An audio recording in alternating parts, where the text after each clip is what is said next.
Good afternoon बच्चों। आज हम आपको पढ़ाने जा रहे हैं पाठ 13 यशपाल द्वारा लिखित लखनवी अंदाज। इस पाठ का सार कुछ इस प्रकार है। इस पाठ लखनवी अंदाज नामक प्रस्तुत पाठ में लेखक ने ऐसे नवाब को वर्ण विषय बनाया है जो लेखक के समक्ष अपनी नवाबी का प्रदर्शन करते हुए खीरे की फांकों को खाने की जगह सूंघ कर रसास्वादन करता है और सूंघते हुए खीरे की एक एक फांक को खिड़की के बाहर फेंकता जाता है और उसके बाद डकार लेकर तृप्त होने का नाटक करता है। उसके इस व्यवहार से लेखक ये सोचता है कि इस तरह तो बिना घटना, विचार और पात्रों के नई कहानी लिखी जा सकती है। कहानी का प्रारंभ इस प्रकार होता है कि लेखक अपनी मितव्ययी यानी कम खर्च करने की प्रवृत्ति के कारण सेकंड क्लास में यात्रा करना नहीं चाह रहा था।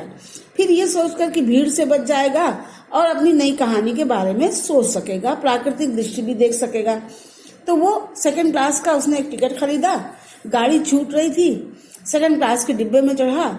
उसको यह अनुमान था कि डिब्बा खाली होगा, लेकिन जब वो वहां पहुंचा तो देखा एक लखनऊ के एक नवाब साहब जो है वो नवाबी अंदाज में पालथी मारे बैठे हैं और उनके सामने तौलिए पर 2 चिकने खीरे रखे हुए हैं। नवाब साहब को लेखक का आना बिल्कुल अच्छा नहीं लगा और उन्होंने उनके प्रति कोई रुचि नहीं दिखाई।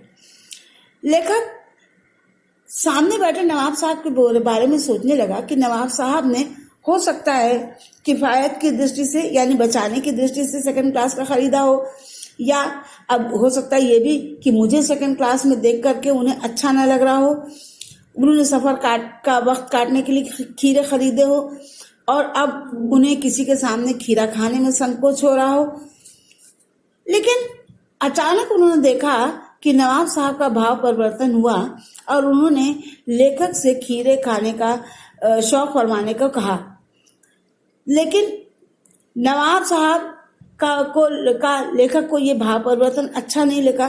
लेखक ने शुक्रिया अदा किया और कहा कि कबला शौक फरमाइए। नवाब साहब ने खीरा के लिए कुछ इस प्रकार तैयारी की। उन्होंने पहले खीरे को लोटे से पानी निकाल कर धोया, तौलिए से पोंछा, जेब से चाकू निकाला, उसके सिर काटा, गोदा, झाग निकाला और छील के फांके बना के तौलिए पर रखा। उस पर जीरा मिला, नमक, लाल मिर्च डाला। लेखक उनकी एक एक भाव भंगिमा को देख रहा था। उनकी भाव भंगिमा से लेखक को स्पष्ट हो रहा था कि नवाब साहब के मुंह में खीरे के रसास्वादन की कल्पना से ही पानी आ रहा है। नवाब साहब ने एक बार दोबारा पूछा, लेकिन लेखक ने मना कर दिया। नवाब साहब ने नमक मिर्च लगी खीरों की फांकों को एक बार देखा, फिर खिड़की के बाहर देखा और एक एक फांक उठाई, होठों तक ले गए, सूंघा, स्वाद के आनंद में पलके मूंद आई और एक एक फांक को सूंघ के खिड़की से बाहर फेंक दिया। नवाब साहब खीरे सूंघ कर फेंक कर हाथ मुंह धो करके एक लंबी डकार लेकर के लेट गए। ऐसा लगा मानो इस काम में थक गए। लेखक नवाबी प्रक्रिया को देखकर शर्म महसूस कर रहा था और सोच रहा था कि खीरों के प्रयोग की नई प्रक्रिया अच्छी जरूर कही जा सकती है, लेकिन क्या इस तरीके से उदर की तृप्ति हो सकती है, यानी पेट भर सकता है। इसी बीच नवाब साहब ने एक और डकार ली और लेखक की ओर देखते हुए बोले, खीरा लजीज होता है, लजीज माने स्वादिष्ट, लेकिन होता है सकील, सकील माने भारी, नामुराद मैदे पर बोझ डालता है, नामुराद मैदे पे यानी पेट पे बोझ, यानी हैवी होता है खाने में।